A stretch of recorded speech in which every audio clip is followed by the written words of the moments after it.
Traversing through the blessed month of Ramadan.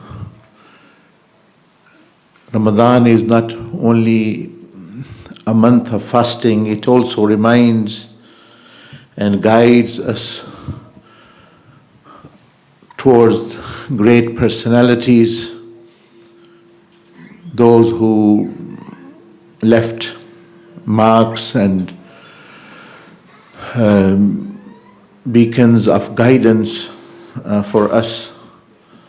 Amongst those in these days of Ramadan, they are attributed to one of the greatest women who ever lived, al-Mu'mineen Sayyida Khadijatul Kubra radiyallahu ta'ala anha.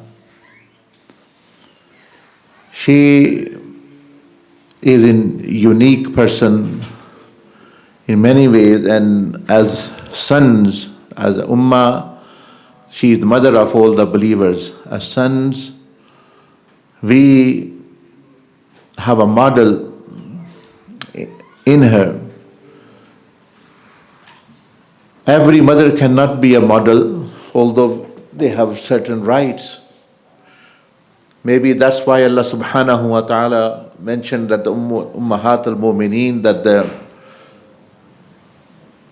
the wives of the Prophet alayhi salatu wasalam are the believers, mothers of the believers, so that they can look up to their mother, that my mother was like this, my mother was like this, and I am a man, I should be more, actually, you may say, sacrificing, or more actually having integrity and thing, because the children always take lessons from their mother. As they say, mothers are actually the first madrasa for them.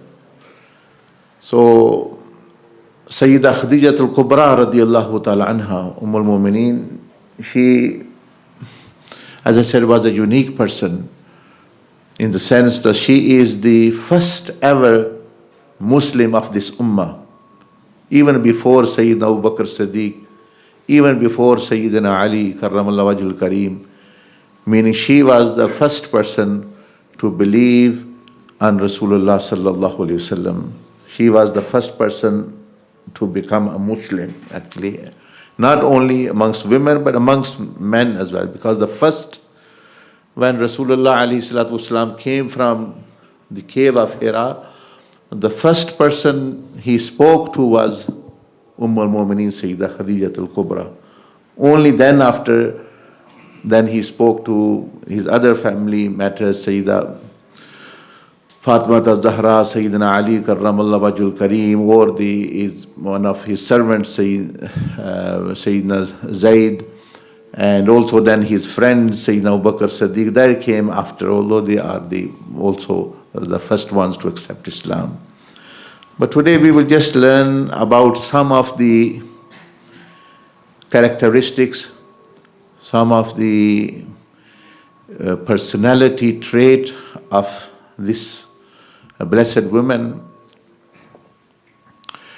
that she was such that actually that Allah's Messenger sallallahu alaihi wasallam was pleased, and Allah subhanahu wa ta'ala himself in this dunya declared his pleasure that he was pleased with her.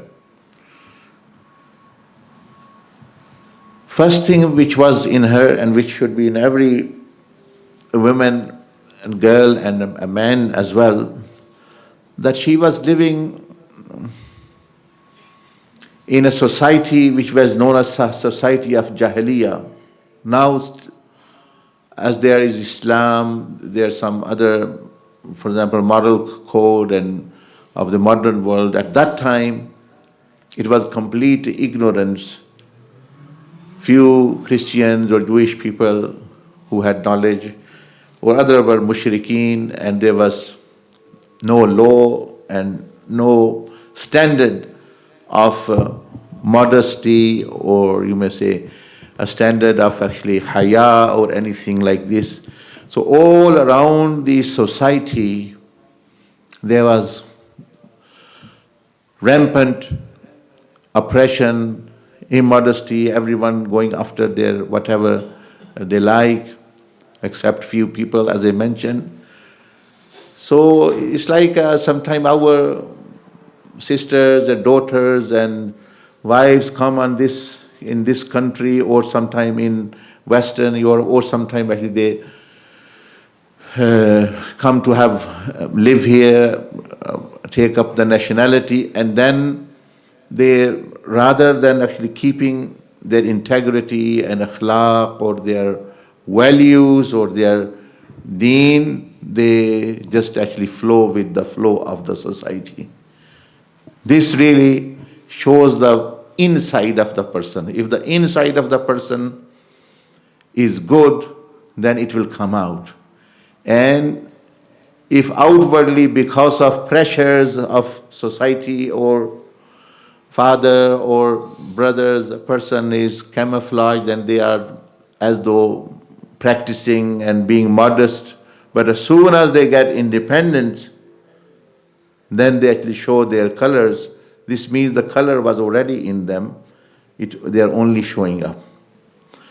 So that's why Sayyidina Ali karramallah wajhul kareem, he said that many people say that wealth changes people, status changes people, wealth changes people. When someone else you see, oh yeah, he was my friend when he was poor, but now he's become rich, he changed.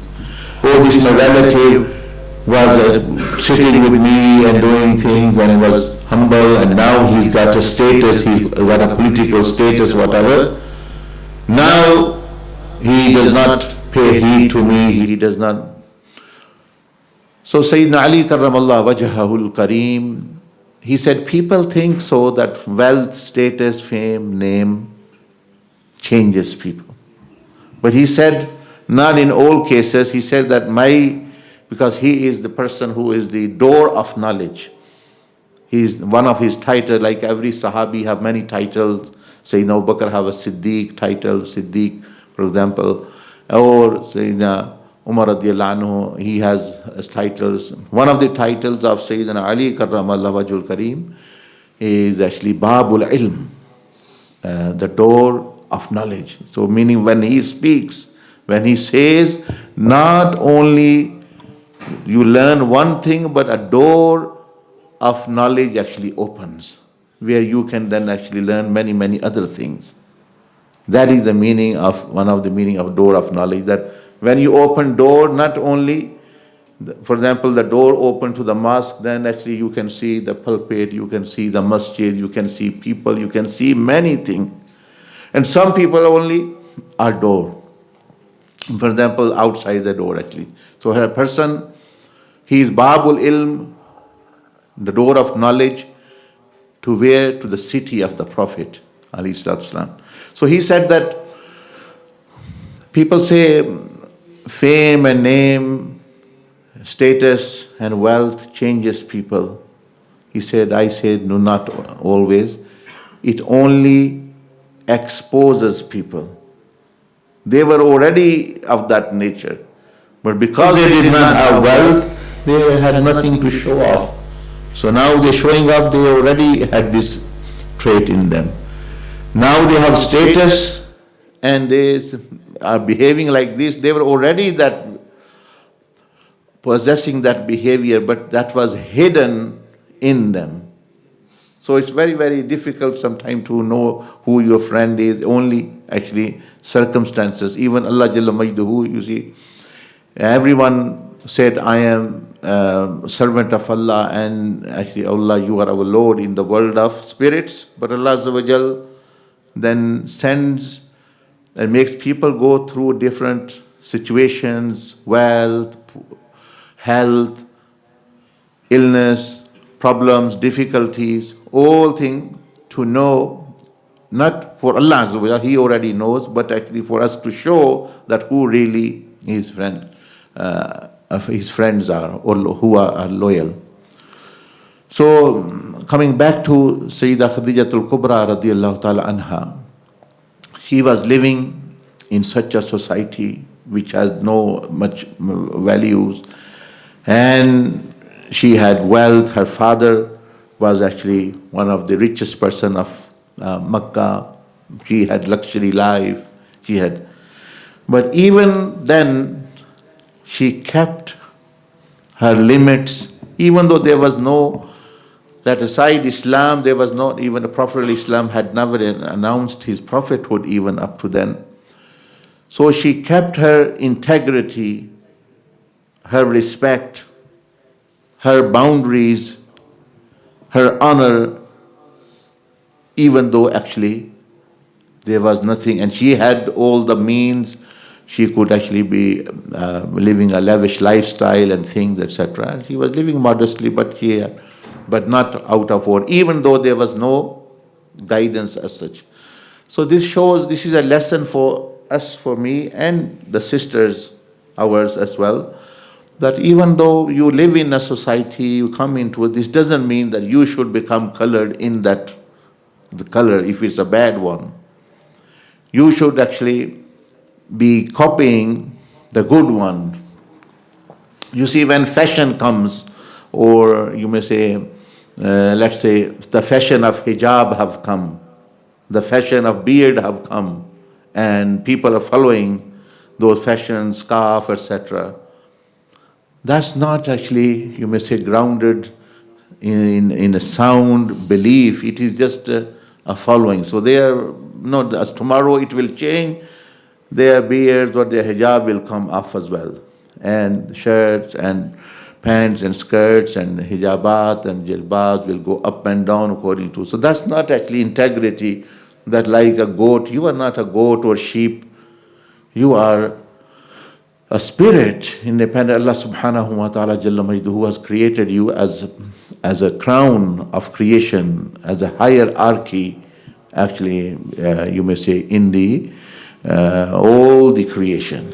That's what many of the scholars say to the people who actually say evolution, that people come from monkey, that this is the highest human being can reach. You look, they are not going any higher as such. They are actually there, actually.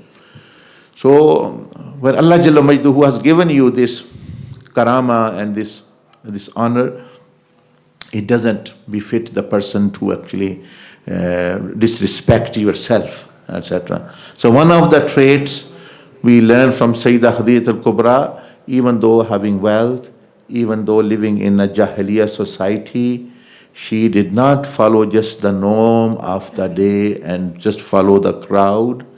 She still actually stood out, even though there was no revelation, no guidance as such actually. So this means that even though, okay, you might not be so religious, you say, I don't know so much Quran, but you have sense of morality. No matter where you are born, you know about deen, but you know truth is good, falsehood is wrong, zulm is actually, or oppression, injustice is wrong. You don't need actually for that to tell someone to tell you that it comes in the Quran. It does, but there's certain things the person should. Allah Azza wa Jal has built in the person already. It's programmed actually. Everyone knows truth, falsehood, truth is good, falsehood is false, speaking lie is bad, oppressing is bad, justice is good. And similarly, her whole life actually is filled with such, you may say, lessons for us. Like one of the lessons I mentioned to you, that okay, you live here, wherever you go, it's all the earth of Allah subhanahu wa ta'ala. But if all earth belongs to Allah, you belong to Allah. Those people you are living in, they might have gone astray, they might have forgotten, they might have distracted, they might themselves not know. So that doesn't mean you also follow them if they are actually going toward. No, you stand on your feet and on your point, and rather try to help them as well, rather than you become colored in their color. And there are further lessons, inshallah, we will mention some of them after the salah. May Allah subhanahu wa ta'ala enable us to actually follow the teachings and the life of Sayyidah Khadijatul Kubra radiyallahu ta'ala anha, and may Allah Azza wa Jal raise her status to the highest of high, and may Allah Azza wa Jal grant us her shafa'ah on the day of judgment. Jazakumullah san jaza. You can offer your sunnah.